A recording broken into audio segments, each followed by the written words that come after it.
बेटा उसमें करंट है। आड़ू मम्मा। अंकिता, तुम्हारा ध्यान कहाँ है राहुल? तुम्हें दिख नहीं रहा? अभी वो खंभा पकड़ लेता। मेरे बच्चे से दूर रहो। तुम्हारी हिम्मत कैसे हुई मेरे बेटे को हाथ लगाने की? राहुल वो मेरा भी बेटा है, एक बार मुझे मेरे बेटे से सही से बात तो करने दो। अच्छा, तुम्हारा बेटा। तब ये बेटा कहाँ गया था जब तुम मुझसे तलाक लेकर के गई थी? अरे 2 साल का था ये जब तुमने मुझसे तलाक लिया। तब तो तुमने इसको मुड़कर भी नहीं देखा, और आज बड़ी माँ की ममता जाग रही है। हाथ मत लगाना इसको। दिख रहा है कि तुम किस तरीके से इसकी जिम्मेदारी उठा रहे हो। अपने आप फोन में लगे हो और देख ही नहीं रहे कि बच्चा क्या कर रहा है। तुम्हें पता है इन खंभों में करंट आता है, अगर इसको टच कर लेता ना इतनी तेज इसको करंट लग जाता। बड़ी मुश्किलों से पाला है मैंने इसको। इसका बाप भी मैं हूँ और माँ भी। राहुल माना मैंने तुम्हें डाइवोर्स दिया था, पर मैं मेरे बेटे को छोड़ना नहीं चाहती थी। तुमने इसकी कस्टडी ली थी, मैं चाहती थी कि मेरा बेटा मेरे साथ रहे। जानबूझ कर लिए मैंने इसकी कस्टडी। अरे तुम क्या पालोगी इसको? तुम तो पूरे दिन काम करती रहती थी ना। ये बेचारा भूख के मारे रोता रहता था, तुम इसकी तरफ मुड़ के भी नहीं देखती थी, इसीलिए मैंने इसकी कस्टडी ली है। अगर इसकी कस्टडी तुम्हें मिली होती है ना तो शायद ये आज हमारे बीच खड़ा भी नहीं होता। हाँ राहुल, मैं मानती हूँ कि तुमने इसकी परवरिश की है। अपना बिजनेस बढ़ाने के चक्कर में मुझे शादी छोड़नी पड़ी। अब क्यों याद आ रही है तुम्हें इसकी? तुम्हारा तो बहुत बड़ा बिजनेस था ना, वो बिजनेस संभालो। मुझे मेरे बच्चे पे ध्यान देने दो, अपना काम करो तुम। जिस बिजनेस की वजह से मैंने ये सब किया था, आज वो बिजनेस मेरा रहा ही नहीं है। तुम्हें पता था ना, मैं पार्टनरशिप में बिजनेस कर रही थी। मेरी पार्टनर ने मेरे को धोखा दे दिया और धोखे से पूरा बिजनेस हथिया लिया। अभी मैं जो थोड़ी बहुत सेविंग पड़ी थी मेरे पास, उसी के साथ गुजारा कर रही हूँ। मैंने बिजनेस के चक्कर में अपना हंसता खेलता परिवार बर्बाद कर लिया राहुल। क्या नहीं था मेरे पास? सब कुछ तो था। एक अच्छा पति, एक बेटा, एक अच्छा घर, अच्छा ससुराल। अपने अहंकार के चलते अपने हाथों से खुद का गला ही घोट लिया, खुद के पैरों में कुल्हाड़ी मार ली राहुल मैंने। मुझे बहुत पछतावा होता है जो भी मैंने किया। देखो, तुम्हारा इस पर कोई हक नहीं है। अरे अगर इतना ही प्यार आ रहा था तुम्हें इस पर, तो मिलने क्यों नहीं है इससे आज तक? एक बार भी आकर देखा तुमने कि तुम्हारा बेटा कैसा है, वो ठीक है भी या नहीं? अरे जीवन में है भी या नहीं? मैं वापस कैसे आ सकती थी राहुल? जिस घर को मैं छोड़ चुकी थी, वो भी गुस्से में। उस घर में जाकर के मुझे लगा नहीं कि कुछ फ़ायदा होता।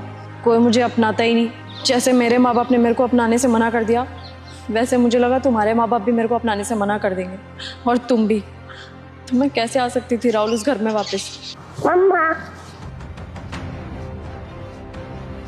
राहुल देखो ना, मेरा बच्चा भी मेरे को बहुत याद करता होगा। मुझे पता है मेरे से बहुत प्यार करता है।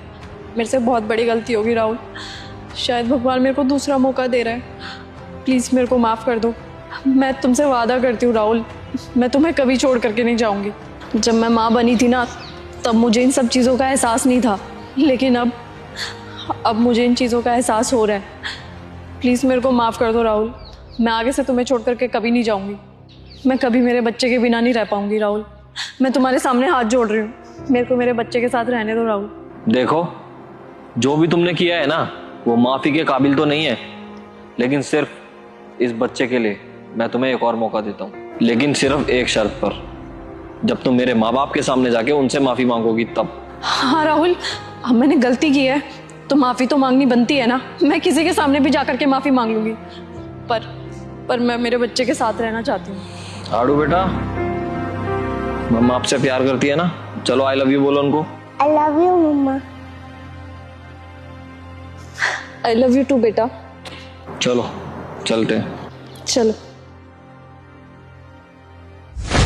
अरे कौन हो तुम लोग और यहाँ पे क्यों बैठे हो? नमस्ते। राहुल शर्मा से मिलना था, यहीं रहते हैं? राहुल शर्मा? हाँ, ऊपर रहते हैं, 2nd फ्लोर पे। दूसरा मंजिल? हाँ, दूसरा मंजिल।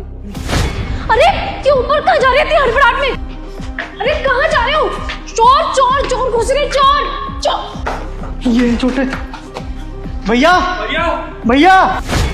अरे तुम दोनों हो कौन और ऐसे दिन दाड़े मेरे घर में घुस कैसे गए? अरे ये आपका घर कहाँ हुआ? ये तो राहुल शर्मा का घर है ना। अच्छा, राहुल का घर हुआ तो मेरा भी घर है ये। क्या मतलब? हम कुछ समझे नहीं। अरे मैं उसकी वाइफ हूँ। तुम दोनों ना ऐसे नहीं मानोगे। मैं अभी के अभी पुलिस को कॉल करती हूँ और बताती हूँ दिन दाड़े मेरे घर में चोर घुस रहे हैं। अरे नहीं नहीं नहीं, हम दोनों कोई चोर नहीं है। दरअसल वो राहुल जी ना हम दोनों के बड़े भैया हैं और हम उनके छोटे भाई हैं। हाँ। क्या? तुम दोनों राहुल के भाई हो? मतलब बबलू और सोनू तुम दोनों? हाँ हाँ, लेकिन आप हम दोनों को कैसे जानती हैं? मैं राहुल की वाइफ हूँ। अरे भौजी नमस्ते। नमस्ते ठीक है, पर मुझे समझ में ही नहीं आया तुम दोनों नीचे से भाग के क्यों आए? दरअसल क्या है ना भौजी कि हम 3 दिन से यहाँ आ रखे हैं। हमको बताया तो था कि भैया यहीं कहीं रहते हैं, लेकिन ये नहीं पता था कि यहाँ ऊपर में रहते हैं। बहुत ढूंढा लेकिन भैया मिले नहीं, तो थक के नीचे बैठ गए। इतने में आप आई और आपने बताया कि भैया यहीं ऊपर रहते हैं। वो क्या है ना कि हमने सुना कि भैया बहुत बड़े आदमी हैं, तो उनसे ऐसे मिलना तो नहीं हो पाएगा। और क्या है कि वो हम दोनों भाइयों का फ़ोन भी नहीं उठाते थे, बस इसीलिए जैसे सुना कि वो यहाँ रहते हैं तो दौड़ के आ गए उनसे मिलने के लिए। अरे तो इसमें अब भाग के आने वाली क्या बात थी? अगर तुम दोनों मेरे को नीचे बता देते ना कि तुम राहुल के भाई हो, तो मैं तुम्हें खुद लेकर के आती अपने घर पर। भौजी, हम जिसको भी बताते थे कि हम गांव से आए हैं तो हमें भगा देते थे, तो हमें लगा कि आप भी हमें भगा दोगे, इसीलिए हम हड़बड़ाहट में भागते हुए ऊपर आ गए। अच्छा कोई बात नहीं, छोड़ो, तुमने तो मेरे को भी डरा दिया। एक काम करो, बैठो, मैं तुम्हारे लिए पानी लेकर के आती हूँ, आराम से बैठ जाओ। ठीक है भौजी। हाँ हाँ।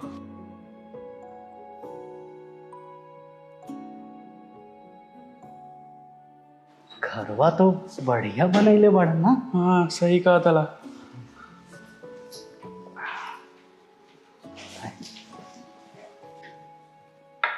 ये लीजिए।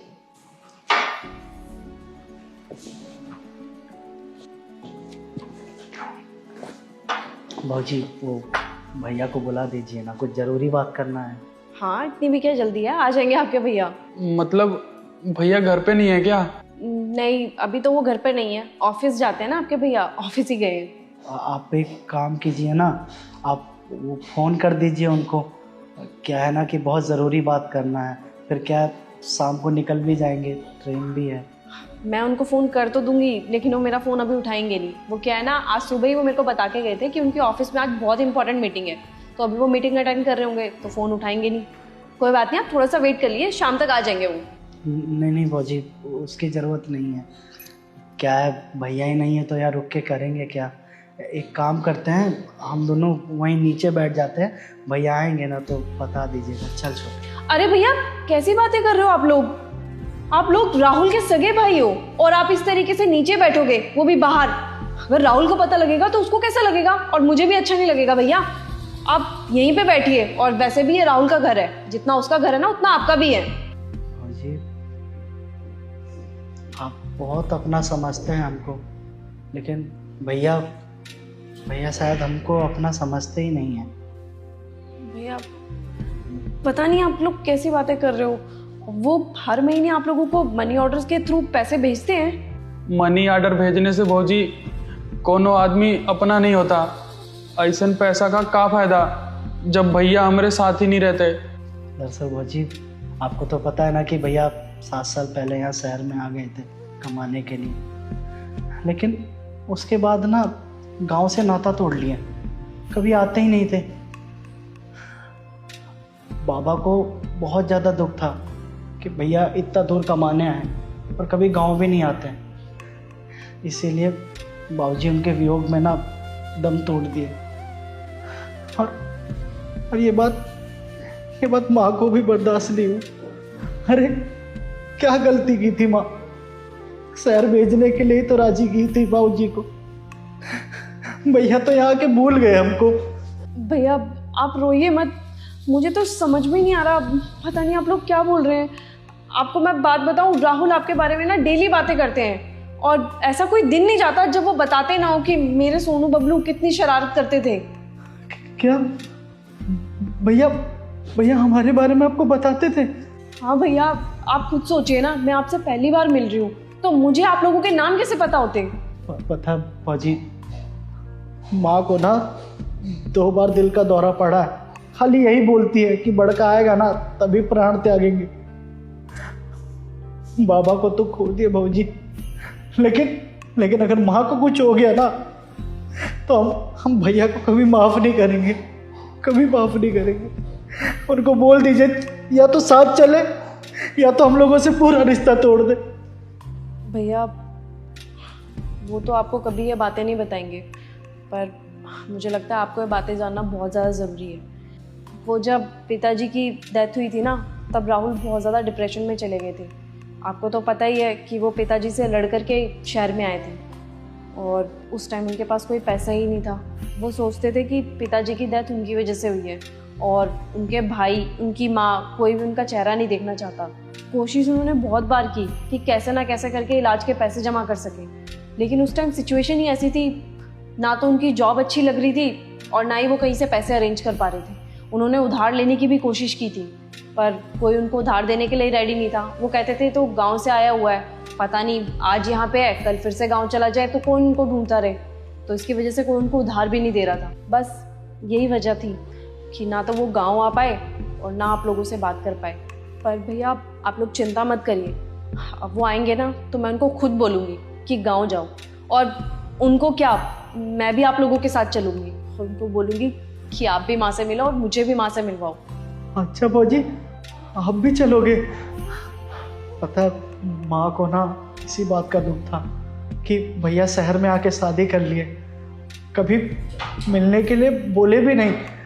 आप चलिएगा ना तो बहुत खुश होगी माँ, बहुत खुश होगी। हाँ भैया, मैं उनसे कभी मिले भी नहीं और इस बहाने मैं माँ से भी मिल लूँगी। हाँ भाजी, माई अपनी पतों को देख के बहुत खुश हो जाएगी। अरे देखिए, मैंने चाय चढ़ा रखी थी, मैं चाय लेके आती हूँ आपके लिए। बातों बातों में भूलेगी कि आप लोगों को भूख भी लग रही होगी। मैं खाने के लिए भी लेके आती हूँ कुछ, और जब तक आप ना मुंह हाथ धो लीजिए, ठीक है? जी भौजी।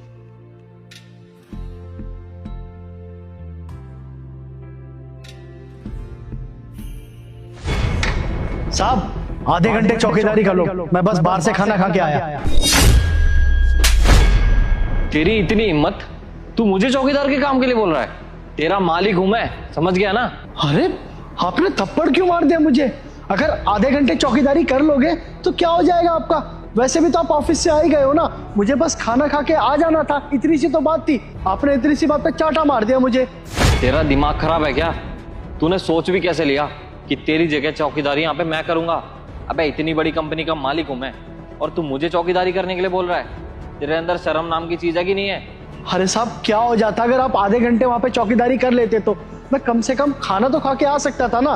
पहले तो ये पकड़। अबे तू खाना खाए या जो मर्जी करे, मेरे को उससे क्या मतलब है? अब जिस चीज के तू पैसे ले रहा है ना, वो काम तेरे को करना ही पड़ेगा, चाहे इस काम को तू खाना खा के कर या भूखे पेट। मुझे इससे क्या मतलब? और मुझे एक बात समझ में नहीं आ रही, तू अपना काम किसी और को सौंप कैसे सकता है, वो भी अपने मालिक को? अबे तेरा काम क्या है? मैं गार्ड के काम के लिए हूं ना सर, तो मैं गार्ड की नौकरी करता हूँ। तो चौकीदारी कर, ज्यादा दिमाग मत लगा, समझ गया ना? जैसे सर आप अपना काम मुझे देते हो, वैसे मैं आपको अपना काम दे रहा था, बस। क्या मतलब? कुछ समझा नहीं मैं। मतलब मैं समझाती हूँ। इसको ये सब करने के लिए मैंने ही बोला था। ये यहाँ पे चौकीदारी का काम करता है ना, तुम इससे चौकीदारी का काम छोड़ करके सारे काम करवाते हो। तुम्हें पता है ये तुम्हारा पर्सनल नौकर नहीं है। जिस चीज के तुम इसको पैसे देते हो ना, सिर्फ वही काम करेगा ही। कभी बाहर से खाना लेके आ जा, कभी ये डिलीवर करके आ जा, कभी ये मेरे कपड़े हैं प्रेस वाले को दे करके आ जा। घर पे झाड़ू पोछा तक करवा रखा है यार तुमने इससे, घर पे पेंट तक करवा रखा है। और नहीं तो छोड़ो, ये तुम्हें किसी काम के लिए मना नहीं करता तो तुम इससे कुछ भी काम करवाने लगोगे। तुम्हें कितनी बार समझाने की कोशिश की मैंने कि राहुल वो गार्ड है, उसको गार्ड का काम करने दो, क्योंकि आज नहीं तो कल सोसाइटी वाले इसको काम से निकाल देंगे। ये तुम्हें काम के लिए मना नहीं करता, इसका मतलब ये नहीं कि तुम इससे घर के सारे काम करवाने लग जाओगी। अरे तुम्हारे काम के लिए ये चंडीगढ़, राजस्थान, पता नहीं कहाँ गया है, और नेक्स्ट दिन आकर के यहाँ पे काम भी किया है। और ये सब ये क्यों कर रहा है?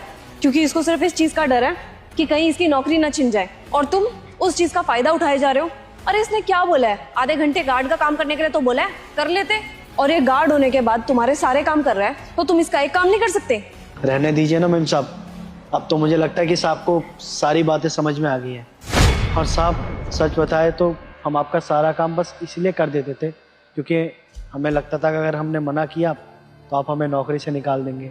और तो और हमने कभी मना इसलिए भी नहीं किया क्योंकि आपके पिताजी ने ना मेरे पिताजी को कभी शहर में भूखा सोने नहीं दिया, तो ऐसे में आपकी मदद करना तो बनता है ना।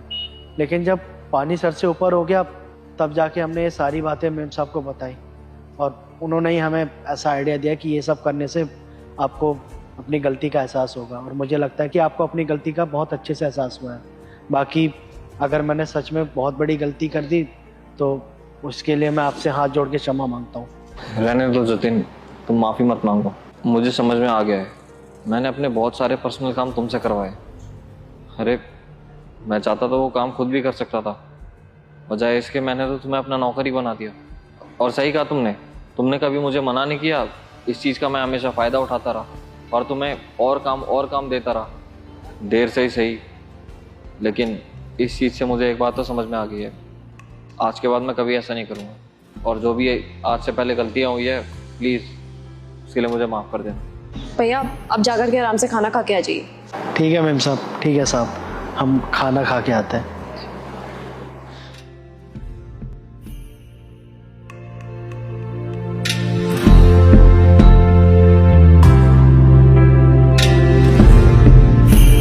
हेलो, कहाँ पे हो आप? अरे मैं अपने फ्लैट के नीचे ही तो हूँ। वो देखो, एक ना वाइट कलर की गाड़ी होगी, बस उसके बगल में ही हूँ मैं। फ्लैट के नीचे वाइट गाड़ी? हाँ, इधर है तो एक वाइट गाड़ी। अंकिता, मुझे लगता है ना वो यही है। एक मिनट, राहुल, हाय। वही है ये, आओ। हाय। हेलो। हाय अंकिता। ये हाय वाई गया भाड़ में। तुम पहले मेरे को ये बताओ, तुमने मुझे ये क्यों नहीं बताया कि तुम विकलांग हो? अंकिता, मैंने आपको चैट में बताने की कोशिश की तो थी कि मेरे अंदर कुछ कमियां हैं, लेकिन आपने कहा इट्स ओके। हर कोई इंसान अपनी लाइफ में परफेक्ट थोड़ी ना होता है। लेकिन अभी आप ऐसा रिएक्ट क्यों कर रही हैं मेरे को देख के? अरे क्यों नहीं करूंगी ऐतराज, मुझे लगा कोई छोटी मोटी बात होगी इसलिए मैंने इग्नोर कर दिया था। लेकिन तुम्हें तो ये बात बतानी चाहिए थी ना, ये कोई छोटी मोटी बात तो है नहीं।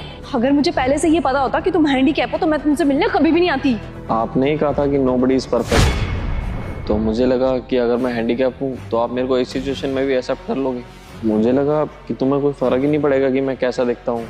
इसका मतलब आपका प्यार बॉडी और पर्सनैलिटी से रिलेटेड है।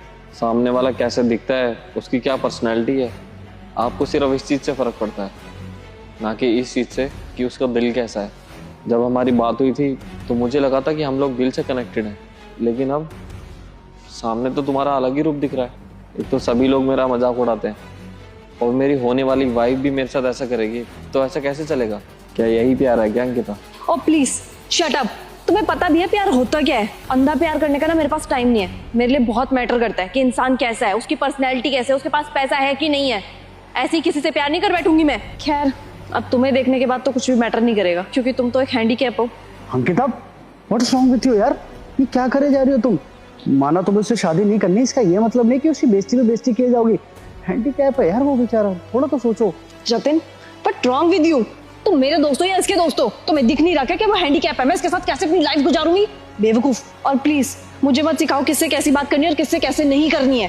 जरा लॉजिकली सोचो, ये एक हैंडीकैप है, इसके साथ पूरी जिंदगी में कैसे बिता सकती हूँ?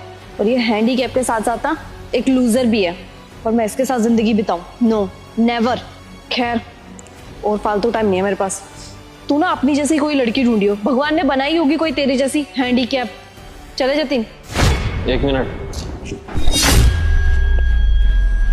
राहुल, तुम हैंडीकैप नहीं हो क्या?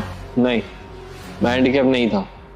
मैं ये सब नाटक कर रहा था ये जानने के लिए कि जिस लड़की से मैं शादी करने वाला हूँ उसका पीओवी क्या है, उसकी सोच क्या है, और मेरी होने वाली सोलमेट मेरे लिए क्या सोच रखती है।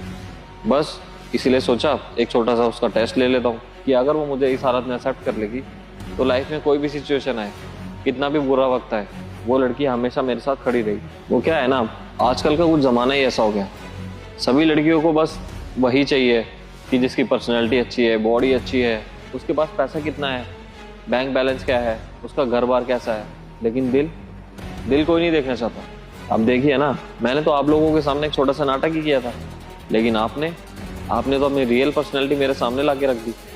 मज़ा ही आ गया ये देखकर कि आपने किस तरीके से मेरे साथ बिहेव करा। मज़ा मुझे इसलिए नहीं आया कि तुमने मेरे साथ कैसा बिहेव किया, मज़ा तो मुझे इसलिए आया कि थैंक गॉड मैं बच गया। अगर शादी के बाद तुम्हारी ये पर्सनैलिटी मेरे सामने आती तो मैं तो गया था काम से, मेरी तो पूरी लाइफ ही खराब हो जाती ना। अब वैसे आपको मैं एक बात बोलूं, जैसे आप मेरे साथ प्रैंक कर रहे थे ना, वैसे मैं भी आपके साथ प्रैंक ही कर रही थी। अब जैसे आपकी शादी मेरे से हो रही है तो मेरी भी तो शादी आपसे हो रही है ना, तो मैं बस इतना देखना चाहती थी कि जिससे मेरी शादी हो रही है वो कैसा इंसान है। शट अप अंकिता, बस यार, और कितना झूठ बोलोगी? कसम से मुझे लगता था ना कि मेरी बहुत अच्छी दोस्त है, लेकिन मुझे नहीं पता था कि किसी के प्रति तुम्हारा ऐसा व्यवहार है। जब तक वो व्हील चेयर पे था तुम उसकी बेइज्जती में बेइज्जती कर रही थी, और फिर जैसे ही खड़ा हुआ तुम इतने प्यार से बात कर रही हो।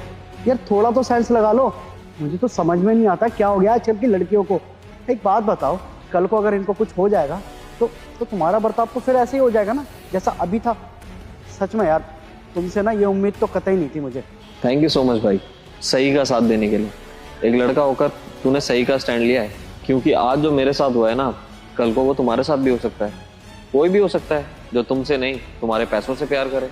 तो अगर इन दोनों में से कोई भी चीज़ अगर तुम्हारे पास नहीं है ना, तो डेफिनेटली वो लड़की तुम्हें छोड़ के ज़रूर चली जाएगी। मुझे अच्छा लगा ये देखकर कि तुम एक बहुत ज़्यादा ऑनेस्ट इंसान हो, लेकिन तुम्हारी दोस्त एक गोल्ड डिगर है। क्योंकि जिस राह पर ये चल रही है ना, एक दिन बहुत ज़्यादा पछताएगी। तो थोड़ा इसको समझाओ ताकि ये सही ट्रैक पे आ जाए। खैर, मैं तो नहीं पछताऊंगा, क्योंकि अगर मैं सुंदरता देख के शादी कर लेता ना, तो मैं तो बर्बाद ही हो जाता। अच्छा लगा भाई तुमसे मिलकर। समझाना अपनी दोस्त को, दोस्त है ना तुम्हारी। दोस्त है नहीं, दोस्त थी, क्योंकि ऐसी लड़की से ना मैं भी कोई दोस्ती नहीं रखना चाहता। आज के बाद ना अपना चेहरा मत दिखाना मुझे, क्योंकि जो हरकत तुमने की है ना, ये माफ़ी के लायक थी ही नहीं।